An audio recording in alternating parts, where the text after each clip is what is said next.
What's up guys, you're welcome to my YouTube channel, and if this is your first time watching me, I am Hilary Osu and you are so much welcome. Please make sure to subscribe to my channel as I promise to bring you the best content. So yeah, I've been MIA for like a couple of weeks now and I'm sure you all understand. I don't know why I keep saying y'all now and people just keep laughing at me like that I'm putting on a fake accent. I think it's not intentional. I think interacting with people, they say y'all a lot and I just have kind of added it to my vocabulary. So if you hear me saying y'all, please bear with me. And so this video, I'm going to be showing you how you can ace your GRE in a matter of like 2 weeks. Yes, and this is because I empathize a lot with my students in Ghana because a lot of them will have little to no time to prepare for the GRE. I'm talking about the final years if they end up graduating somewhere in September, and it's going to affect their application plans. But I'm here to say that last year the same thing happened to my friends and I, and we were able to still make sure we aced the GRE and we were able to use it successfully in our applications. And so I'm just here to share some tips. I'm not going to take you through like the entire, it's not going to be a teaching session where I guide you maybe with every session and what it entails, because I believe that the official GRE site does a very great job at it. And I recorded a short section where I take you through the website and some of the things that they have to offer. And so I'll just like plug it in somewhere in the video and not talk much about it.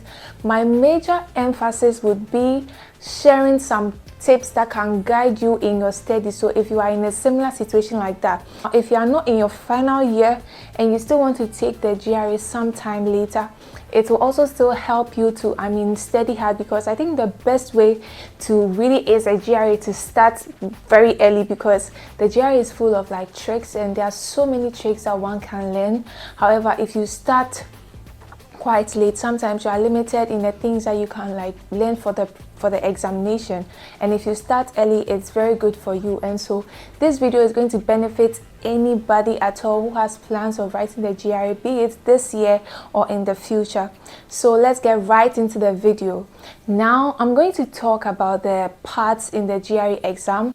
Like I said, I was going to just do a screen recording showing you what you can find. You just have to go into the official GRE site, and when you go into the official GRE site, it gives you like all you need to know about the test. So when you click on about the test, you have everything about the test structure, the registration process, how you can prepare for the test. You can find the test content, which has the analytical writing, verbal reasoning, quantitative reasoning, every single information that you need. So it would give you the structure of the examination. So the exam is about 3 to 4 hours and it really ranges. I think at a point, if you finish, you can end. I remember my time, I didn't wait for the entire time to be over because I was kind of done and I had done what I could do. So I personally didn't see why I should really wait. Of course, I went through the questions, but then after that I felt like, okay, I just had to leave because it was very exhausting. You would either have 3 sections of quant or you have 3 sections of verbal, and you have 5 sections in total. So 3 sections of quant means 2 sections of verbal, and then 3 sections of verbal means 2 sections of quant. So far I've seen that most of my colleagues and myself had 3 sections of quant, and so you would definitely want to prepare. And mostly it's very important to make sure that you do very well with the mathematical aspect, especially if you are from a science, like an engineering background, because that's like what most people look out for in the GRE. And for the writing, I would encourage people to take it seriously as well, because of course in grad school you are going to be writing so many papers and you definitely want to show them that you have that technical writing ability. Although some of your essays might not be technical in the test, but it still kind of gives them an idea of how good you might be. And one myth that I'm here to debunk is the fact that many people advise people not to take the writing seriously. So they're like, it doesn't really matter and you don't have to take the writing seriously. But the actual thing is that the writing is the first thing you do. So you write those 2 essays before you go do the 5 other sections. And if you don't do all in those, it's definitely going to affect your entire test, because you're going to be writing the test wondering, oh my god, I can't believe I failed with the essay. Well, I don't know about other people, maybe if you can easily pick up yourself after things like that happen, but for me, because I knew that if this was going to be the first thing that I do, I need to make sure I do it and I do it well, so that I have that momentum to finish the rest. So I decided to take the essay seriously. And the actual thing is that the essay topics are all on the official GRE site. So under the argumentative, you see all the possible questions that they can ask. Under the issue, you also see all the possible questions they can ask. And now with all these topics, the questions you have on the test, they are definitely going to come from them. And all you have to do is you just need to go through and have an idea of them. In your process of studying for the GRE, you might come across something we call brainstorming. So in brainstorming, when you take the essays, you don't really have to write a full essay. You just try to see if you can make up points for it, or you can come up with ideas on how to tackle it, and then you just move on so that you can cover a lot of topics. So even in that, it's more like a passive thing, where because you can't spend all your time doing about over 50 topics, and so you just brainstorm, read through the topic titles, and then you just see, oh, okay, so if I have a question like this, I'll think about it this way, I'll do it that way, and all that. So that's about the essay section. Now with the math section, I would say that it's actually quite easy. Like, those are kind of like elementary math topics, yeah? And the thing about them is that you kind of don't even have to use like long formulas. You realize that you have limited time, so sometimes the long formula that you know will not be helpful. So with the math, it's very useful to learn tricks on how, like, shortcuts in solving problems, and you can only do that by solving lots of questions. So your goal for the math section is to make sure that you are covering a wide range of questions, and these questions, you can find them online or you can find them in books. All you have to do is I always tell people, you can search for best GRE materials.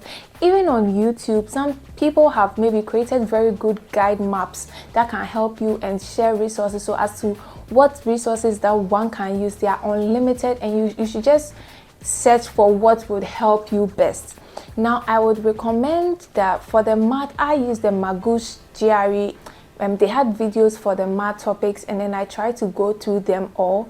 And then also after that, I tried to, I took a lot of practice tests, and I tried to solve a lot of questions in some textbooks as well. So what I'm going to do is I'm going to create a Google Drive link with all the files, the resources that I use, which I've been sharing with some people, and then I'll just like put it, I'm just going to, upload it there and then share it in the description of this video.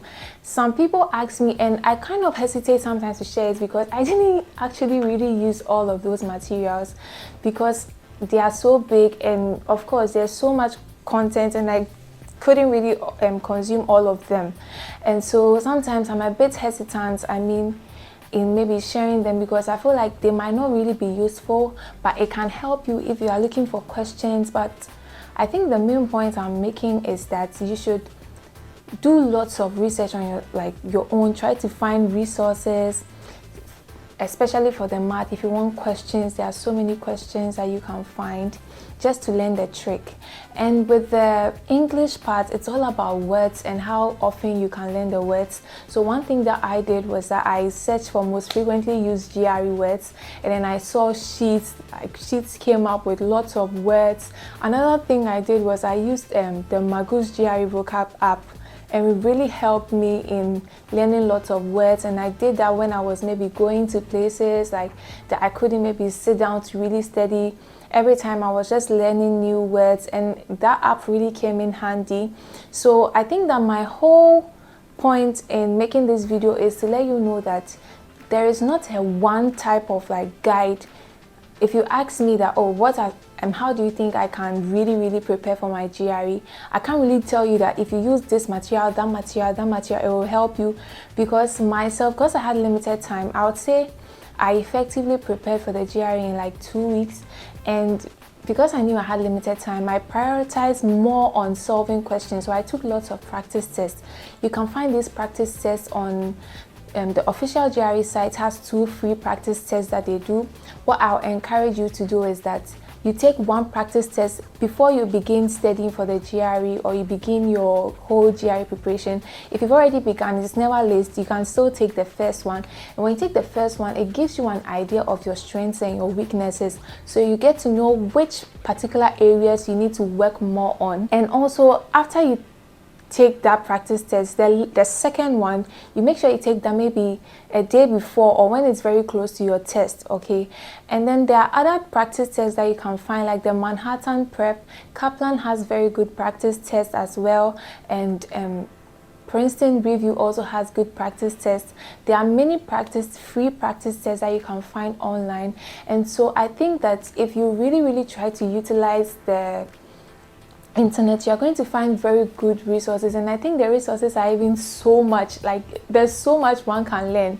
But the whole point is that you need to understand the structure of the exam, and you need to watch a lot of videos or read a lot of resources on like how you can attempt answering questions, because they really help you in knowing exactly what you have to do, so that you don't waste time. Because sometimes the knowledge that you think you have might not really be so helpful in the test, and so you want to make sure that you are doing all that.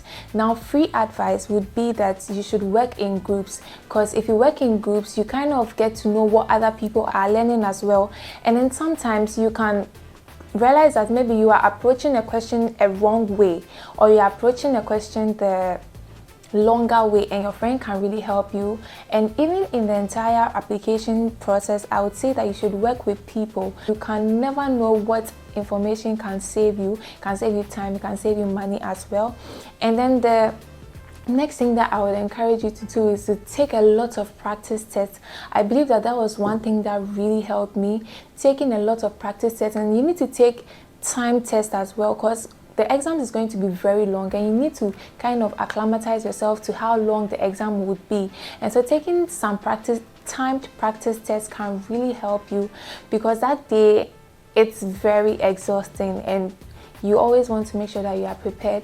Also, you need to make sure that you register at a test center that is easily available to you, and you need to make plans to make sure that you are there on time and that you don't miss your test. Now, if you're in Ghana, it's very easy to register for the GRE, and in fact, if it's easy in Ghana, it should be more easier everywhere. That way, but you get my point. So for me, I didn't take classes. My friends, most of them didn't take GRE classes. You can do self-study, and like I said, because the materials are all over the internet, it's very easy to study on your own and pass very well. And so you just go on the official GRE site and you just book a test date, select a date that is available for you, make an online payment, and then voila, you just have to take the test on that day. So this is what I have to say about the GRE. It's nothing scary. You can do it. If I did it in 2 weeks, you can do it, and even do it way better than I did. My friends also did it and turned out successfully. If you have the money available and you can take the GRE, I would advise you to take it so that it serves as an extra booster for you. However, if you don't have the money to take it, please just make sure that the other parts of your applications are stronger, and don't really think too much about it, because I know people who got good schools without taking the GRE. However, they are like 1 in 10 people. And so all the best in your endeavors, and I hope that you found this video really useful. I decided to take this video because I've been postponing it, and I just don't want to be, starving my viewers, because I believe that you all are so precious. And hey, thank you so much for 1K subscribers. Like, I was officially blown away, and I'm so grateful to each and every one of you. Don't forget to like, comment, and subscribe, and tell me some of the things that you want to see in my upcoming videos. I hope you enjoyed this video, and see you in my next one.